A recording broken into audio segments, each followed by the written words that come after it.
इस वीडियो को तुम रोमन रेंस की लाइफ के 5 टर्निंग पॉइंट्स मान सकते हो या फिर तुम कुछ 5 लाइफ लेसन्स मान सकते हो। सबसे पहले, accept the change. Roman Reigns starting में एक फुटबॉल प्लेयर बनना चाहता था, जिसे रग्बी मानते हैं हम इंडिया में, बट किसी कंडीशंस और चीज़ों की वजह से वो उसमें कंटिन्यू नहीं कर पाया। तो उसके ब्रदर्स जो ऊसोस थे, वैसे तो वो उनका अंकल लगता है, बट उन्होंने सजेस्ट किया कि हम भी डब्ल्यू में ट्राई कर रहे हैं, तुम भी एनएक्सटी में आ जाओ और कुछ ट्राई करो। हम समवन फैमिली से हैं, हमारा डब्ल्यू में बैकग्राउंड है, क्या पता कुछ हो ही जाए। रोमन रेंस के लिए फुटबॉल खेलना बहुत इंपॉर्टेंट था और उसका वो पैशन था, बट उसे चेंज करना पड़ा और डब्ल्यू में आना पड़ा। उसने अपने इस चेंज को एक्सेप्ट किया। हमें भी ऐसे कई चेंजेस करने के मौके मिलते हैं जहाँ पे हमें अपना पाथ बदलना पड़ता है, चाहे चीज़ के लिए हम कितने भी पैशनेट हो, बट हर चीज़ को पूरी शिद्दत से करना ही हमें मेहनत का एहसास दिलाता है और वही प्योर हैप्पीनेस होती है। चाहे तुम कुछ भी करो बट उसमें अपनी पूरी मेहनत झोंको, तभी तुम्हें सबसे ज़्यादा मज़ा आता है। अगर तुम अपना फेवरेट काम भी हर दिन करो ना, तो भी तुम उससे बोर हो जाओगे, बट मेहनत एक ऐसी चीज़ है जिससे तुम हमेशा मोटिवेट रह सकते हो। दूसरा मोमेंट रोमन रेंस की लाइफ में तब आता है जब वो उसको एक्सट्रीम पुश मिल रहा था डब्ल्यू में। विंस ने डिसाइड कर लिया था कि यही मेरा नेक्स्ट जॉन सीना है, यही बिग फेस होगा इस कंपनी का, और उसे पुश किया कैरेक्टर बिग डॉग के साथ।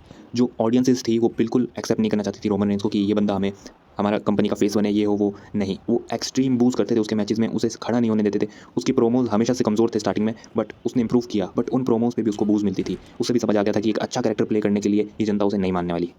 बट फिर भी रोमन रेंस ने अपना कॉन्फिडेंस नहीं खोया। वो कंटिन्यूस बूस्ट के बीच में अपना प्रोमो कट करता था, अपने मैचेस फाइट करता था। रेसलमेनिया तक जब वो गया, वहाँ भी उसको कंटिन्यूस बूस्ट मिली और अंडरटेकर को डिफीट करना उसकी लाइफ का सबसे बड़ा टर्निंग पॉइंट हो सकता था। उसके पुश में सबसे बेस्ट चीज़ हो सकती थी, बट ऑडियंसेस के रिएक्शंस ने बता दिया था रोमन को कि उसे इससे भी कुछ नहीं मिलने वाला है। ऑडियंसेस पूरा अंडरटेकर के साथ थी।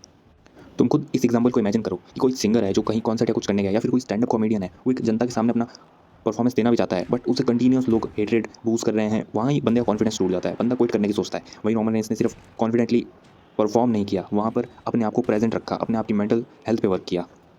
तीसरी चीज़ जो रोमन रेंस की लाइफ में सबसे बड़ी प्रॉब्लमेटिक हुई थी, वो थी ल्यूकेमिया। रोमन रेंस रॉ पे आता है, वो अपने करियर पे टॉप पे है, उसके पास यूनिवर्सल चैंपियनशिप है, वो रॉ का पूरा लीडर बन चुका है। उसकी टीम शील्ड वापस यूनाइट हो चुकी है, शील्ड के पास टैग टाइटल्स हैं और उसके brother shield brother Seth Rollins के पास इंटरकॉन्टिनेंटल टाइटल है। शील्ड के पास सब कुछ है, they are on the top of the roster. उस मोमेंट पे जब हम किसी टॉप सक्सेस को अचीव कर चुके, उस मोमेंट पे कुछ ऐसा हो जाए जैसे कि रोमन रेंस को ल्यूकेमिया हुआ, ये एक नॉर्मल बंदे को शैटर कर देगा, खत्म कर देगा उसकी लाइफ को।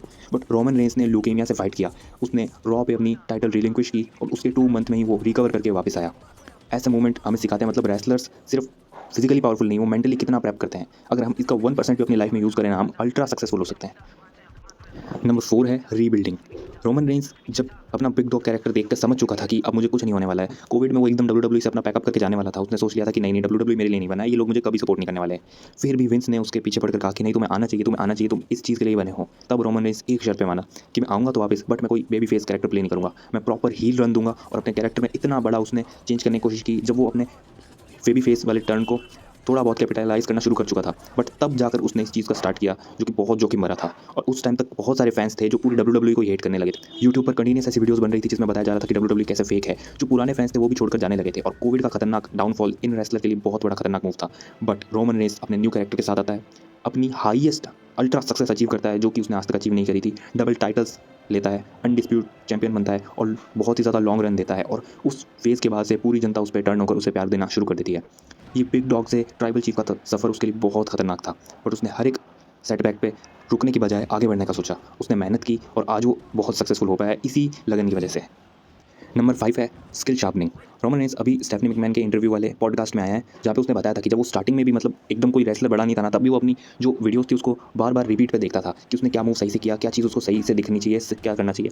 ये एक रेसलर की लाइफ में बहुत इंपॉर्टेंट है। कोई रेसलर किस तरीके से प्रेजेंट हो रहा है स्क्रीन पे, ये बहुत ज़रूरी है। अगर तुम कितने भी तगड़े दिखते हो, तुम्हारे पास कितनी भी अच्छी बॉडी है, बट तुम सही से एक प्रोमो कट नहीं कर पा रहे, सही से तुम रिएक्शंस पे वर्कआउट नहीं कर पा रहे ना, तुम्हें कुछ नहीं हो सकता। ऐसे ही अगर हम अपनी स्किल्स पे वर्क करें, हम अगर कोई छोटे से छोटा काम भी पकड़ रहे हैं बट उसकी बारीकियों पर ध्यान देंगे, तो हम उसमें भी सक्सेस हासिल कर सकते हैं। Thank you.